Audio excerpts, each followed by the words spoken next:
Agora, toda vez que alguém vem a primeira vez no podcast, eu faço a mesma pergunta, porque eu quero que a gente tenha esse background para começar. Como é que foi a sua conversão? Como é que você conheceu o Senhor? Você vem de família já? Com envolvimento com a igreja? Tô ficando velho, então eu tô bom de contar a história, né? Olha aí. Eu converti em 98. Eu vim 98. num contexto de drogas e tal. Mundo meio alternativozinho. Você tinha quantos anos? 16. Então, tava numa vibe assim que tava fazia pouco tempo que tinha saído os primeiros CDs do Planet Hemp. Então, eu gostava muito daquela vibe de legalizar rap com hip hop, hardcore, reggae misturado. Sempre gostei disso. Vim do contexto da cultura de skate. Então, era esse o meu contexto no Rio Grande do Sul que eu vivia. E aí, a minha mãe, minha conversão tem muito a ver com a minha mãe e com a minha família. Minha família, quando eu digo minha mãe e meu irmão. Minha mãe é uma mulher que ama muito. Ela é um amor puro, muito forte. Então ela nunca se contentou do filho dela ser drogadito como eu estava sendo. Porque eu fumava maconha. Eu não usava assim muitas drogas, porque eu sempre tive um tom de covardia na minha vida. Então eu morria de medo de, caraca, eu vou usar uma parada e não voltar mais. Eu sabia de histórias de gente que tomou um cogumelo e não voltou, então eu tinha medo disso aí. Mas maconha era tipo cigarro, mas era assim, tava ali perto. Era assim, todos os dias, no início do dia, no meio do dia, no fim do dia, básico. Só que minha mãe, ela não aceitava. Ela jamais aceitou que o filho dela fosse assim. Não importa que eu falasse. Tudo que eu mais queria na vida é que ela me deixasse em paz, né? E ela me atormentou por anos. Porque assim, desde quando eu comecei a fumar, ela já sabia. Ela nunca enrolei, nunca consegui. Não porque eu falei, que eu era burro mesmo, não conseguia esconder. Assim, eu tinha acho que 12 anos de idade, foi logo quando eu comecei. Comecei de fumar de 11 para 12. E ela me pegou fumando. Nossa, já uma velha não, que ela não era velha na época, mas uma mãe brava era aquela. Mas ao mesmo tempo feria muito ela, né? Então, ela nunca se contentou com isso. E por causa disso, ela graciosamente fez da minha vida um inferno. Então assim, ela não deixava que tivesse 10 centavos solto em cima da mesa. Porque se tivesse, eu ia dar um jeito de pegar para comprar, sei lá, cigarro que fosse. Eu não aceitava que eu fumasse cigarro, que eu fazia qualquer coisa. E ela foi me atormentando. Até que um dia, já passado aí muitos, né? Tava com 16 já, eu comecei com 11, 12. Ela falou assim, ela procurou de tudo. Então, a gente foi num centro espírita. Eu não entendi que a gente tava indo no centro espírita por minha culpa. Ela falou, a gente vai no centro espírita. Eu cedi e fui. Não gostava de sair com ela, mas saí. Chegamos no centro espírita, a gente ficava sentado, tinha tipo um degrau assim, que tinha uma mesa comprida, com várias pessoas sentadas. E a gente ficava, tipo, parecia, eu acho que era assim, tipo um degrau abaixo. Faz muitos anos, não lembro. Mas eu lembro onde é esse lugar até hoje. E aí, na conversa, eu acho que eu comecei a tratar mal era um senhor, eram pessoas já de idade, que estavam sentados naquela mesa ali. E eles começaram a fazer perguntas, assim, por que você está fazendo isso? Porque, óbvio, talvez hoje o que estava acontecendo é que era tipo uma mesa branca, eles tinham com uma entidade. Mas eu não percebi na hora, insensibilidade total também. E eles falando. E aí eu lembro de um senhor, tá, com a camisa branca, era o mais velho deles. Ele dá uma baixada de cabeça assim, ele passa a mãozinha assim por cima da outra e fala: minha senhora, talvez pro seu filho só os crentes mesmo, assim. É tão endemoniado que nem o diabo queria, né? Aí não era o Feliciano que falava que não era o diabo que entrava nele, era ele que entrava no diabo e possuía o coitado. Então, e próximo dali, desse lugar do centro espírita, tinha um irmão da Assembleia de Deus que foi um dos maiores drogados da nossa cidade. E ele tinha um espaço ali que ele recebia as pessoas para pregação. E nesse espaço era meio que ele filtrava para talvez mandar para um centro de recuperação, alguma coisa assim. E a gente foi lá e ele viu que minha mãe era um pouco diferente, assim, meio... Minha mãe é uma pessoa bem criativa, gosta de arte e tal. É mesmo? Então ele, em vez de direcionar a gente para esse trabalho que ele fazia, que eu não sei exatamente como é que era, porque eu nunca participei do trabalho que ele fazia para levar para o centro de recuperação, ele nos direcionou para um outro trabalho que acontecia naquele lugar ali, que era da ADONEP, Associação dos Homens de Negócio do Evangelho Pleno. Então eu fui a algumas reuniões da ADONEP, aprendi, cantei, curti. Então, todo mundo chique na Donep e eu com o cabelo assim. Porque no meio dos empresários. Eu sempre quis ter cabelo comprido, mas meu cabelo era tipo do Bozo, né? Porque ele crescia assim pro lado. Você consegue imaginar? Do Bozo era exatamente assim. Graças a Deus também. Então, eu nunca consegui ter cabelo comprido e tal, e essas coisas todas.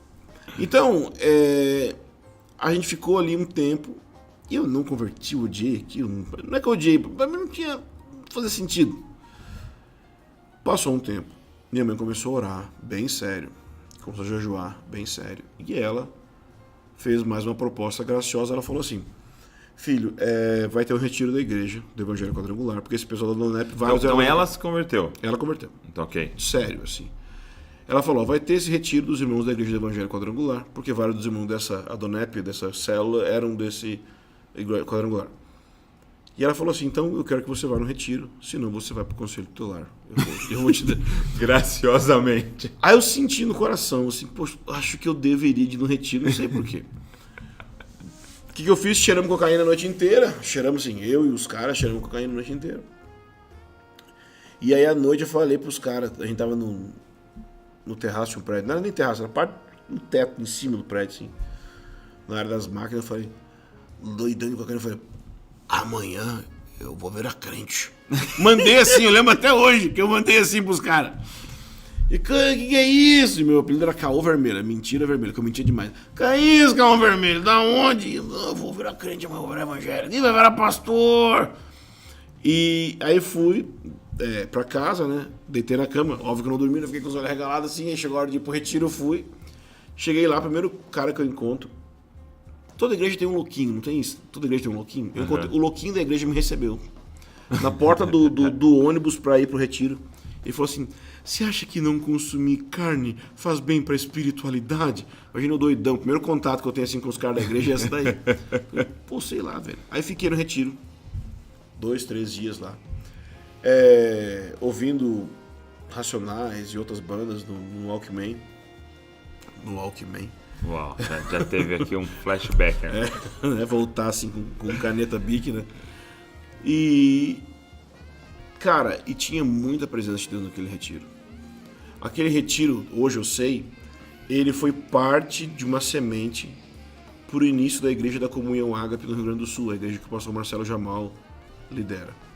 Vários daqueles irmãos naquele retiro estavam sendo muito influenciados por ele. E ele estava trazendo do que estava acontecendo no mundo, de mover, de avivamento. Então eu não sabia como é que era a igreja. Eu achava que a igreja era daquele jeito. Que jeito? Quando a gente chegava para reunião, tinha uma tenda assim, tinha um lugar onde a gente ficava e fora, tipo no campo tinha uma tenda. Quando a gente chegava para reunião dentro da tenda, tinha gente tremendo. Antes da reunião, tremendo assim. Aí na hora do culto, as pessoas ficavam rodando, caindo no chão. Aí tinha a bateria, o rapaz da bateria, ele ficou tão tomado, efusivo espiritualmente, que ele deu um peixinho por cima da bateria e saiu rolando. Você imagina, o pastor Rogério, também conhecido como Rogerinho Power, hoje em dia, você imagina como é que era. Ele tinha tipo um revólver de Jesus, ele falava, receba uma bala do Espírito Santo, Power! E sujeito recebia a parada de Deus com essa ministração aí. Então era assim. E rolando isso, e eu sentado lá, tipo assim. Isso é igreja? Sei lá, né? Eu passar esses dias aqui para minha mãe parar de me incomodar. Cara, e aí, tô nesse retiro, tentando enrolar ao máximo. Tem uma hora que eu tô passando dentro da tenda, cara. E aconteceu alguma parada, velho. Não tava rolando culto. Não tava rolando culto? Nada. Era tipo horário que tá todo mundo jogando bola e tal. Eu tava num canto ouvindo música, aí eu pensava, vou voltar pro quarto. E aí tinha que passar por dentro dessa tenda de novo pra ir pro quarto. Eu passei, cara, sabe aquela coisa assim, como se fosse assim, eu tava sem ar, comecei a respirar. Mas na consciência, eu tive a consciência que meus problemas, todos eles tinham uma única fonte, e era eu. Não era minha mãe, não era meu pai, que não morava com a gente, não era meu irmão, não tinha nada a ver, coitado. Eu era a fonte de problema. E eu tenho que converter. Só que pra mim converter era fazer o que minha mãe fez. O que minha mãe fez? A galera da Donep que ela reunia, na época era bem ligado com a galera da Batalha Espiritual. Então, quando minha mãe converteu, o que ela fez? Tudo que é coisa que pudesse ser um ponto de contato com o inimigo foi queimado, destruído, amarrado em nome de Jesus. E eu pensei, bom, vou ter que fazer igual, vou ter que pegar as fitas do Racionais aqui, de outras bandas, e vou ter que quebrar e destruir para desfazer com o meu pacto com as trevas. Né? E eu cheguei, isso foi segundos de pensamento. Eu atravessei e fui lá num campo e cheguei pro pessoal que era próximo à minha mãe e falei, então, gente, eu queria converter hoje, um papo bem estranho, né? E eu queria quebrar essas fitas aqui e tal, e desfazer e tal, minha aliança com as trevas. Eu falei alguma coisa assim. O pessoal virou e eles não acreditaram. Eles falaram, como assim? Não, eu queria quebrar e tal. Tá. Aí chegou naquela noite, ia ter uma vigília. Na hora da vigília eu falei, eu quero fazer isso. Tá. Aí eu botei as fitas no meio, numa roda assim, e comecei a pular, quebrando as fitas. E aí, cara, o mover veio, velho. As irmãzinhas que estavam orando, eu não sabia, né, cara? Tinha gente orando por mim ali há quanto tempo. As irmãs começaram a cair no espírito. E eu caí, endemoniado. E levantei falando em alemão, batizado no Espírito Santo. Falando em alemão? Eu não sei falar alemão, mas lá é uma região que as pessoas entendem, por causa do Rio Grande do Sul, entendem alemão. Eu levantei falando em alemão. E até hoje eu não sei falar, já estudei em escola de falar alemão, não sei falar. Só sei falar Naturwissenschaft. Mas eu não sei falar. E quando eu levantei, eu saí dali, recebi várias profecias que até hoje tem a ver com a minha vida. E daquele dia em diante, os irmãos colaram em mim, não me deixaram, tipo assim, em cima de mim. E faz janta e cinema, seja o que for, ficava o dia inteiro, por meses dentro da minha casa, me cuidando, orando comigo. Eu parei de usar droga instantaneamente, assim, não fiquei com síndrome, como é que é com abstinência, nada disso. E logo depois eu fiquei um tempo na igreja quadrangular, logo depois eu fui para a igreja da Comunhão Ágape, que o pastor Marcelo Jamal, o pessoal abriu a igreja, e aí eu comecei a ser discipulado especificamente assim, em áreas profundas de pecado, de caráter, pelo Samir, que foi o cara que me discipulou. E aí eu fiquei ali